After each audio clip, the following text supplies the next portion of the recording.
Salut, c'est Mathieu, on poursuit notre formation et comme je vous le disais dans la vidéo précédente, on va regarder maintenant comment faire quand on est un collaborateur qui vient se greffer au projet. Donc, autrement dit, nous ne sommes pas le premier qui a fait cette première synchronisation entre Unreal et Perforce et qui du coup a envoyé le projet une première fois sur Perforce.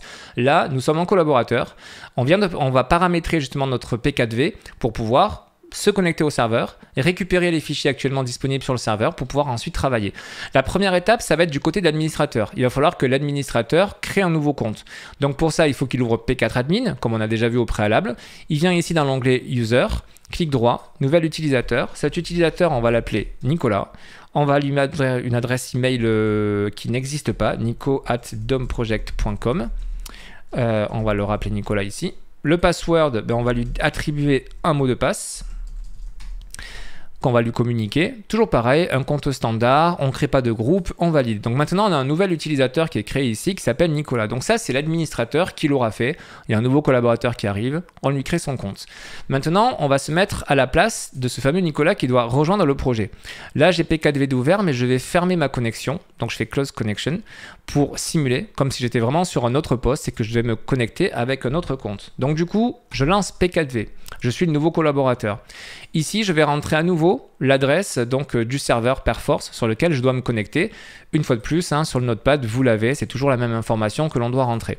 Donc mon serveur, moi, il se rend tout seul. Le nom d'utilisateur, je vais rentrer le nouvel utilisateur qui s'appelle Nicolas, qui serait sur son poste. Je valide. Ici, ça va me demander le mot de passe. C'est logique puisque c'est la première fois que je me connecte avec ce compte sur mon ordinateur. Je valide. Et là, du coup, P4V s'allume. Et je me retrouve dans la situation initiale, c'est-à-dire que je n'ai pas de workspace. Si je viens ici, vous voyez que j'en ai pas. Et si je viens dans Workspace, du coup, je me retrouve avec mon explorateur de fichiers. Donc du coup, c'est parti pour la création de Workspace. Je viens ici, New Workspace. Je vais appeler ceci W_Nicolas, parce que sinon, je ne vais pas m'y retrouver, moi, en ayant plusieurs comptes utilisateurs sur un même projet. Maintenant, vous avez remarqué que même si je le nomme différemment que le Workspace qui aura été créé en amont par Mathieu, par n'importe quelle autre personne, ça n'a pas de souci, ça n'a pas d'impact sur le projet. Le nom du workspace, c'est vraiment quelque chose qui est interne à vous, à votre organisation. Donc moi, je l'appelle W_Nicolas. Même chose, je suis donc Nicolas. À ce moment-là, qu'est-ce que je vais faire? Je vais dire à quel endroit de mon ordinateur je veux que ce workspace se mette. Donc je viens dans Document, Unreal Project, et ici, je vais dire, je vais créer en fait un workspace, tout comme on l'avait fait pour le Go Game ici. Donc je fais un clic droit. Hop là, dossier. Et là, je vais faire W_Nicolas. Je vais le nommer de la même façon. Et je rentre là-dedans. Donc, on a bien notre workspace qui s'appelle Nicolas, notre dossier qui s'appellera Nicolas. Le dépôt, cette fois-ci, si je déplie, vous voyez qu'on a déjà des fichiers. On voit en fait tous les fichiers qui sont actuellement disponibles sur le serveur. Vous noterez que ici, si je sélectionne, on peut venir dire si oui, on prend ou si on ne veut pas inclure ces packages. Ce qui peut être pas mal parce qu'il y a des fichiers, il y a des dossiers notamment dont on n'a pas forcément besoin quand on va travailler à plusieurs sur un projet. On y viendra par la suite. Pour l'instant, par simplicité, on synchronise absolument tous les dossiers. Donc, une fois qu'on a fait ça, on fait quoi? On voit qu'on a une option ici de récupérer automatiquement toutes les révisions. Si vous cliquez là-dessus et que vous validez sur OK, ça va donc vous connecter au serveur et ça va automatiquement récupérer tous les fichiers. Volontairement, je vais décocher cette case, appuyer sur OK pour faire manuellement justement le fait de récupérer les fichiers. Comme ça, vous saurez le faire des deux façons. Donc là, mon workspace est bien sélectionné. Mais quand je vais dedans, je n'ai rien du tout. Quand je vais dans le dépôt, par contre, et que je déplie le dépôt, on voit bien qu'on a toutes les informations qui sont ici. On retrouve bien le projet. Pour faire en sorte de le télécharger et de le récupérer sur mon ordinateur, on va tout simplement ici appuyer sur Get Latest qui nous permet de récupérer la dernière version tout simplement du projet. Donc je clique là-dessus et là, on va avoir tous nos fichiers qui vont se mettre à télécharger. On a la fenêtre qui est en train de nous indiquer ceci. Donc ça me récupère tous les fichiers de mon serveur. Et une fois que ça l'aura fait, on va pouvoir se connecter à Unreal Engine et on va pouvoir se connecter avec Perforce sur le projet exactement comme on l'a fait avec le premier compte. Donc là, vous voyez, la synchronisation, elle est faite. Si je vais dans l'onglet Workspace, maintenant, on retrouve bien le projet démo. Donc, on retrouve bien toutes les informations. Je peux minimiser ceci et on va partir d'un Unreal pour ouvrir le projet version collaborateur Nico. Donc, pour faire ceci, je vais dans Document, Unreal Project, je vais dans le Workspace Nicolas et je vais ouvrir ici le projet démo. Donc comprenez bien, là je suis sur le même poste, donc je fais la simulation pour plusieurs utilisateurs sur un même poste, mais bien entendu, Quand on travaille à plusieurs et que chacun a son ordinateur, chacun a son propre workspace. On n'aura pas, sur un même ordinateur, le workspace de Mathieu, le workspace de Nico et de n'importe quel autre collaborateur. Donc là, ça se lance et on va faire exactement la même manipulation que l'on a faite dans la vidéo précédente pour connecter notre Perforce avec notre projet Unreal. On vient sur Source Control, on connecte au Source Control. Ici, on vient sélectionner Perforce puisqu'on travaille avec Perforce. Même chose, on rentre l'adresse complète du serveur. Ensuite, on va rentrer le nom d'utilisateur, là en l'occurrence Nicolas. Je viens dans ma liste déroulante et ça va me sortir, puisque je suis connecté à P4V pour l'utilisateur Nicolas, les workspaces disponibles. Actuellement, j'en ai qu'un, c'est celui-ci. Il ne me reste plus qu'à valider. Et maintenant, j'ai ma synchronisation qui est faite. Vous voyez, j'ai vu le message de validation en bas. Maintenant qu'on a ces deux comptes, quand je vais appuyer, vous avez vu sur Save, ça me dit quoi? Ça me dit comme quoi je viens de modifier en fait le fichier de base, la map de base. Du coup, ça me dit ici Checkout Selected. Effectivement, le fait de faire des modifications, par exemple déplacer un acteur comme ceci, ça veut dire que je viens de modifier ma map.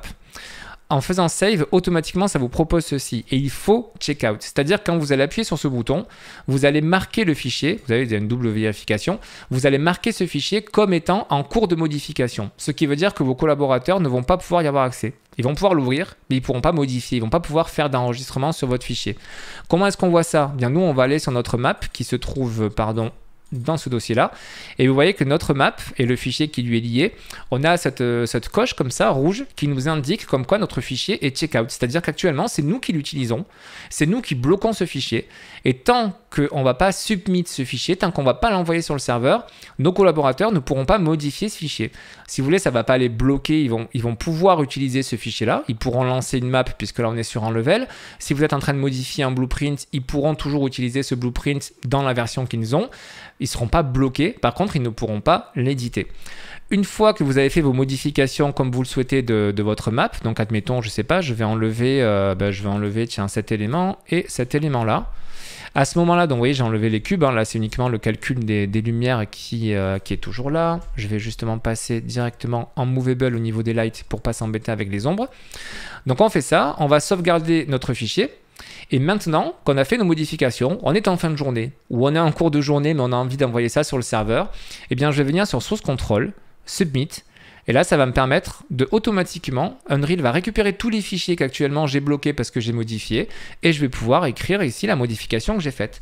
Donc je vais taper par exemple modif sur la map, et je vais envoyer ceci. Donc là, mes informations partent sur le serveur. En bas à droite, j'ai ici, comme quoi on est sur le Change List 3, donc c'est la troisième modification qui se fait sur le serveur. Donc ça, maintenant, c'est synchronisé. Petit exercice mental, on va se déconnecter de ce fichier-là. Et cette fois-ci, je vais relancer mon projet, mais du côté de l'utilisateur Mathieu. Donc je viens dans mon workspace Go Game et je vais lancer ici mon projet sans avoir du coup synchronisé. Puisqu'une fois de plus, je vous le rappelle, la synchronisation n'est pas automatique. C'est à nous à dire... Je récupère ce qui a été fait sur le serveur ou j'envoie mes modifications sur le serveur. Donc là, ça veut dire que la map, quand on va l'ouvrir, on ne va pas avoir les modifications qui auront été prises en compte. On aura toujours les gros blocs, on aura toujours notre light. Vous voyez, on a les blocs qui sont ici et ici, et on a toujours notre light. Alors, comment faire pour faire cette mise à jour? Il suffit de venir... Alors, je vais repasser comme vous êtes... Hop là, en temps normal. Donc vous venez sur Source Control ici, le Submit il va vous permettre d'envoyer, mais si vous voulez recevoir des informations, vous venez ici, vous voyez, vous dépliez votre Content Browser pour avoir accès à toute votre arborescence. Vous faites un clic droit dessus, je ne sais pas si on y a accès ici, non, il n'y a pas accès, voilà. Vous faites un clic droit sur le Content, et là vous faites synchroniser. Et en faisant ça, vous allez automatiquement récupérer sur le serveur toutes les informations, et les fichiers que vous n'avez pas dans leur bonne version vont être mis à jour. Je vérifie juste une chose parce que comme je passe d'un compte à l'autre, si je vais sur le Source Control ici, je suis bien connecté en tant que Mathieu. Ok, impeccable. J'accepte les settings.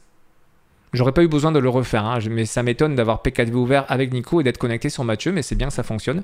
Et là, quand je fais clic droit et que je synchronise, on va avoir donc la synchro qui va se faire.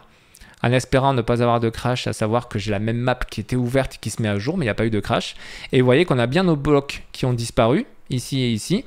Et si je vais sélectionner ma light, elle sera bien passée ici en movable, exactement les modifications que j'avais faites. Donc voilà comment on peut facilement, une fois que quelqu'un a déposé les paquets sur le dépôt, donc sur le serveur Perforce, après vous voyez n'importe quel utilisateur ouvre P4V, se connecte à son P4V, ouvre Unreal, et dispose tout simplement en fait de tous les fichiers du serveur après avoir fait bien entendu la synchronisation avec le serveur P4V. On se retrouve pour vous montrer un petit peu plus comment est-ce qu'on peut s'amuser justement avec tout ça et les différents états des fichiers qu'on peut avoir parce que c'est quand même très important de bien comprendre ça aussi. À tout de suite.